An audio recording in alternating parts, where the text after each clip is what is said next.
Good day po mga kaayos. Isang mapagpalang araw na naman po sa ating lahat.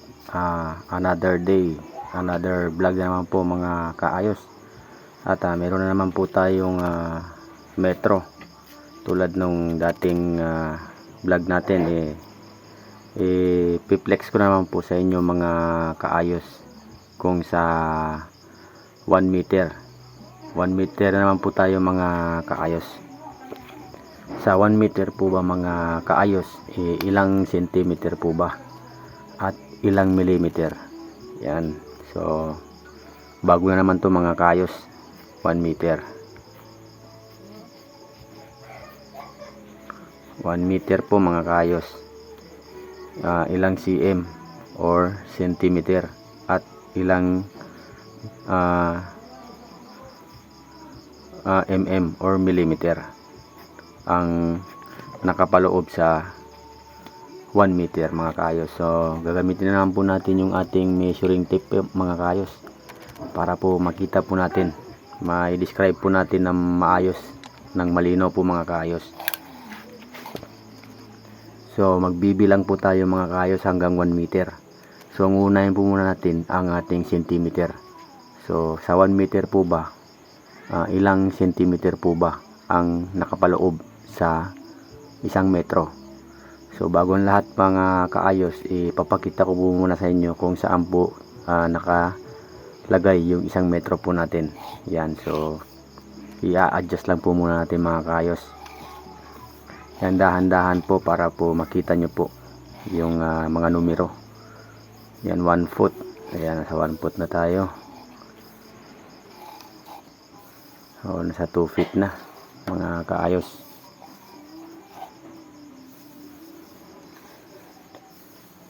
Yan, nasa 3 feet na mga kaayos. So ito na po yung ating 1 meter mga kaayos. Ito po, itong 100, yan po yung ating 1 metro. So madali lang pong tandaan mga kaayos dahil malapit lang din po sa ating 3 feet. So tuturo ko po sa inyo mga kaayos kung paano bilangin or paano ba natin mabibilang sa centimeter ang ating 1 metro. Yan, so balik natin sa simula mga kaayos. Yan, tulad ng sabi ko mga kaayos, yung centimeter sa 1 metro, ilang centimeter po ba? Yan, so ito po yung ating centimeter mga kaayos. Ito pong numero sa baba ng ating inch. 1, 2, 3, yan, 4, 5, 6, 7, 8, 9, 10. Yan na po yung ating cm or centimeter. Yan, so ito na po siya, 10 centimeter, 20 centimeter, 30 centimeter, 40 centimeter, 50 cm, 60 cm, 70 cm, 80 cm, 90 cm. So bawat pagitan ng pula na yan mga kaayos ay may bilang po hanggang 10. Yan, madali lang po din natin tong itandaan. So nasa 90 cm na po tayo. 91, 92, 93, 94, 95, 96, 97, 98, 99, 100. So ito na po yung ating 1 meter, ang 100 cm. So ito na po yung kanyang pinaka-eksaktong bilang. So ang 1 meter po natin mga kaayos, may bilang po na 100 cm. 100. Yan, so 100 cm po ang ating 1 meter is equivalent to cm is 100 centimeter. Yan, so sa millimeter naman po tayo mga kaayos. Sa 1 metro po ba mga kaayos, ilang millimeter or mm po ba? Yan, So gagamitin naman po natin ulit yung ating metro. So babalik naman po tayo ulit sa pinakadulo.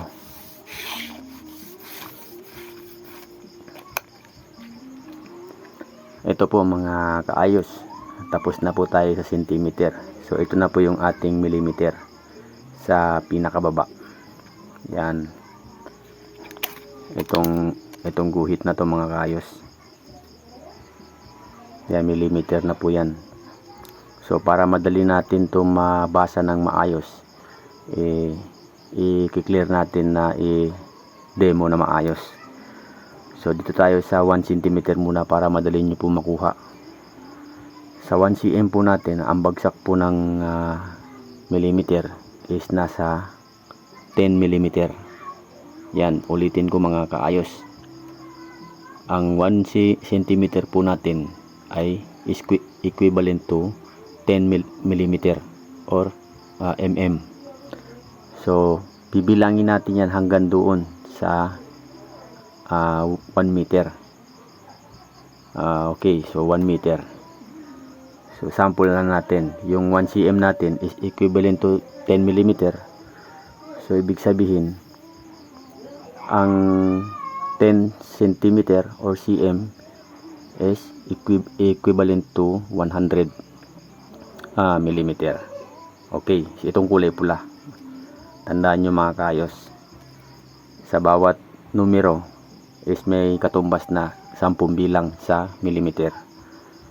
Pangalawang numero ay may katumbas na 20 bilang sa millimeter. Ito pong sa pinakababa. So ibig sabihin itong ating kulay pula, numero 10 is 100 millimeter. Okay, so hope na mag-gets nyo mga kaayos. So ibig sabihin, dito naman tayo sa 20 cm is equivalent to 200. So napakadali lang tandaan mga kaayos. Sa bawat numero na yan, yung kulay pula, pwede na rin natin dagdagan ng 0. Kung isipin natin, 200 yung millimeter.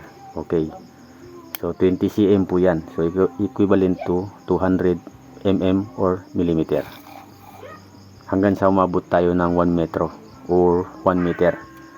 So 30 cm, 300 mm or millimeter. Okay, so 40 is 400 mm or millimeter. 500 mm or millimeter. 600 mm. 70 cm is equivalent to 700 mm. 80 cm is equivalent to 800 mm. 90 cm is equivalent to 900 mm. Okay mga kaayos, narito na tayo sa 1 metro. Tulad ng sinabi ko kanina, ito po yung ating 1 metro, 100. So ilang millimeter po ba ang ating 100 cm? Ito po yung 1 metro natin. So is 100 is equivalent to 1000 mm. Yan mga kaayos. So ibig sabihin, ang 1 metro natin sa millimeter is equivalent to 1000 mm. Ito po ay cm. So hope na malinaw mga kaayos ang ating explanation today. So kung may mali man tayong na vlog today, pwede nyo pong i-comment kung ano man ang aking pagkakamali. So based po sa aking nalalaman or knowledge, ganito po ang tamang pagbabasa ng measuring tape. So hope na nakatulong to sa inyo mga kaayos. Don't forget to subscribe. Thank you.